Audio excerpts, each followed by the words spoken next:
Edmundo Jarquín es abogado y economista y él fue jefe de la División de Gobernabilidad del Banco Interamericano de Desarrollo entre el año 1992 y el año 2005. En ese momento vino a Madrid para ser el jefe del gabinete del secretario general iberoamericano, de Enrique Iglesias, y estuvo en ese puesto 2 años antes de ir a volver a Nicaragua para ser candidato presidencial por la renovación sandinista en las elecciones del 2006. 5 años más tarde volvió a repetir el proceso electoral, en este caso como candidato a la vicepresidencia en el año 2011. Siempre ha estado con la oposición frente al sandinismo. Siempre ha estado muy vinculado, lógicamente, a su país, lo ha seguido muy de cerca y en los últimos años él tiene un compromiso con la sociedad nicaragüense para abrir un escenario de cambio político, integrando a las distintas fuerzas de la muy dividida oposición en Nicaragua.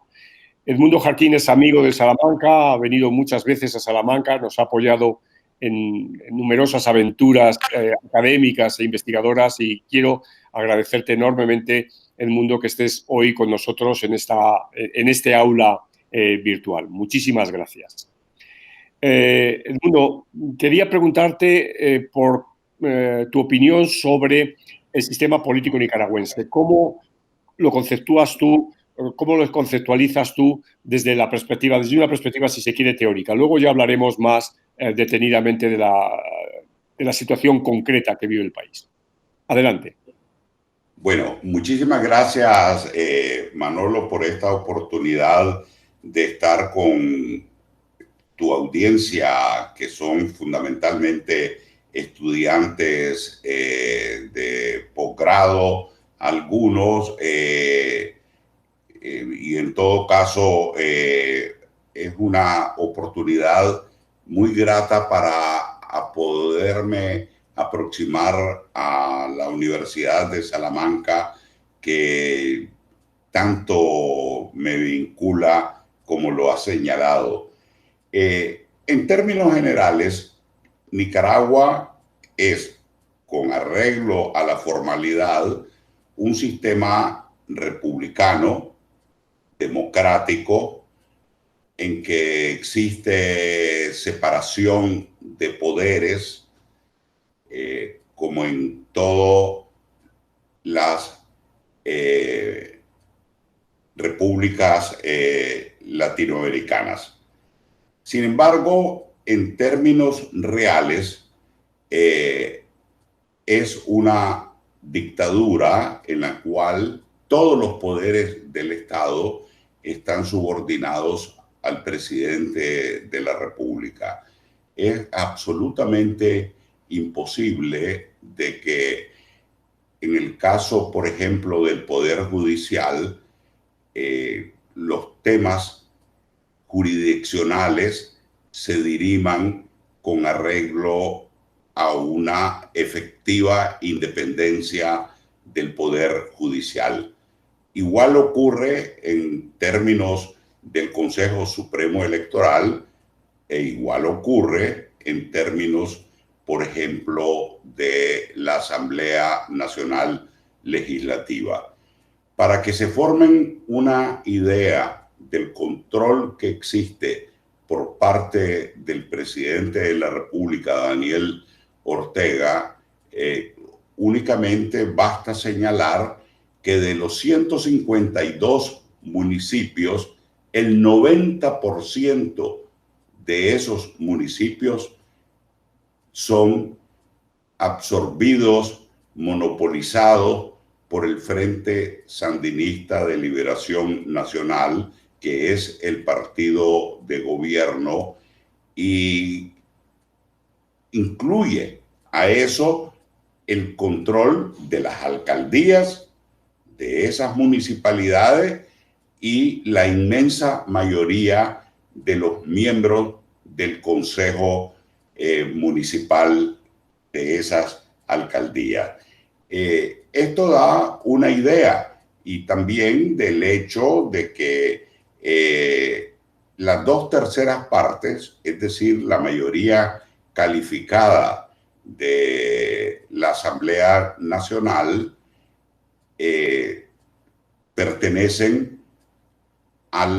son diputados del Frente Sandinista de Liberación Nacional.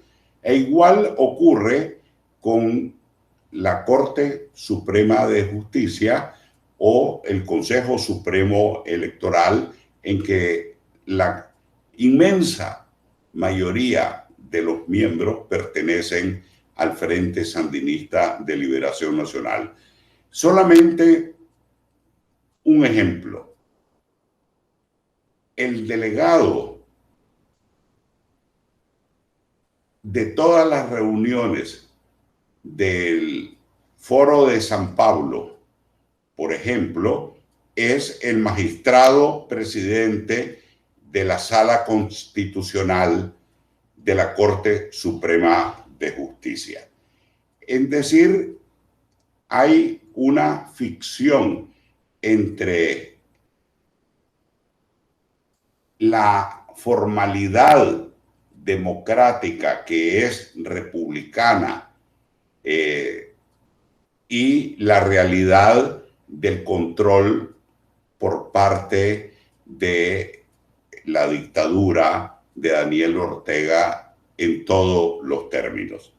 Esa es la gran característica del sistema político nicaragüense. Entendido. Y dentro de justo un año tendremos las elecciones. ¿Cómo es el panorama? ¿Cómo se va a desarrollar ese proceso electoral?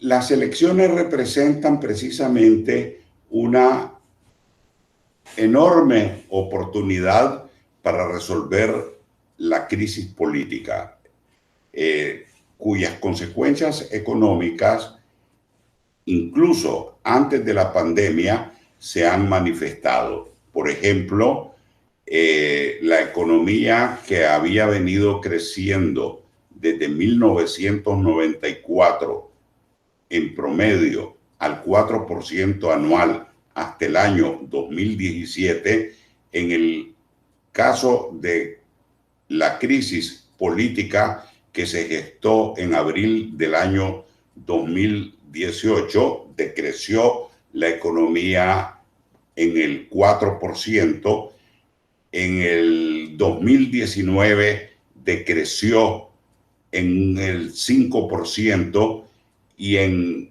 el año 2020, en que se juntaron, además de las consecuencias económicas negativas de la crisis política que estalló en abril del año 2018 con la pandemia, decrecerá entre un 6 y un 7%, de tal manera que acumulado en total habrá decrecido la economía aproximadamente un 20% en relación al año 2017. Hay que señalar además de que cuando estalló la crisis política en abril del 2018, se asesinaron a 328 protestantes, manifestantes pacíficos en el contexto de la crisis que estalló a nivel de abril del año 2018, y de que hubo una violación sistemática de los derechos humanos al extremo de que en el año 2018, en diciembre, fue expulsada totalmente la Comisión Interamericana de Derechos Humanos y por ejemplo, el Consejo de Derechos Humanos que preside la expresidenta Bachelet en Ginebra de las Naciones Unidas, ha señalado que en Nicaragua se violaron además de sistemáticamente los derechos humanos, se cometieron crímenes de lesa humanidad. De tal manera de que la segunda característica que quisiera decir es que nosotros tenemos programadas elecciones en noviembre del año 2021 y las quiero caracterizar como una oportunidad para resolver la crisis política si se atienden la resolución de la Organización de Estados Americanos realizada en cuya Asamblea General se realizó el pasado mes de octubre, si se cumplen o no los criterios y condiciones establecidas en esa resolución de la Asamblea General en términos de tener una elección genuinamente democrática, de tal manera de que esas elecciones son un parteagua en la cual podemos tener o una solución de la crisis política si se atienden las condiciones básicas establecidas en esa resolución de la Asamblea General de la OEA, o no se establecen con las consecuencias de la ilegitimidad de esas elecciones y las consecuencias equivalentes a la situación de Venezuela. Ahora bien, ¿qué posibilidades hay de que la oposición concurra unida y con un candidato o candidata medianamente solvente y con posibilidades? Es decir, algo que estamos viendo no está ocurriendo en Venezuela. La posibilidad de la unificación de la oposición, yo creo que no solamente especulando en términos positivos, es real. Y la posibilidad de que triunfe la oposición en esas elecciones, todo dependerá de las condiciones que se establezcan o no para establecer unas elecciones genuinamente democráticas.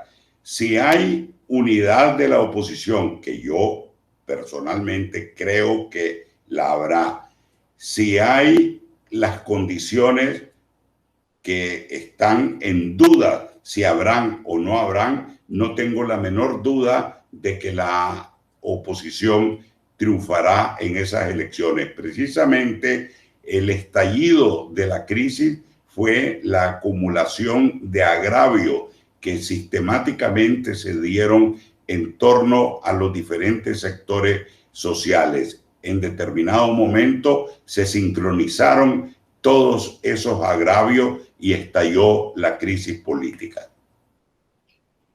Ya para terminar, quería preguntarte, puesto que tú has vivido el proceso ya lejano de la caída de Somoza, ¿cómo podrías, y esto es una pregunta más bien personal, cómo podrías decir a nuestros jóvenes estudiantes cuál es tu valoración de 50 años de historia política de Nicaragua? La única diferencia sustancial en términos de la lucha contra Somoza, de la cual yo participé de manera relativamente protagónica, porque era secretario general de la Unión Democrática de Liberación que lideraba Pedro Joaquín Chamorro, cuyo asesinato precisamente desencadenó la insurrección. Y la dictadura actual son los términos que se han planteado por parte de la oposición, que la solución frente a la dictadura de Somoza fue armada y ahora la solución es pacífica. En esa perspectiva, yo creo que el hecho de que se esté planteando una solución pacífica como alternativa a la lucha armada romperá definitivamente el ciclo de que se encumbre un nuevo caudillo militar que derive en una dictadura como la actual. De acuerdo, pues muchísimas gracias. Hemos escuchado a Edmundo Jarquín una vez más. Gracias por apoyarnos, gracias por estar aquí y mucha suerte para el país. Gracias, Edmundo. Muchísimas gracias, Edmundo. Y muchísimas gracias por la atención de tus estudiantes. Gracias.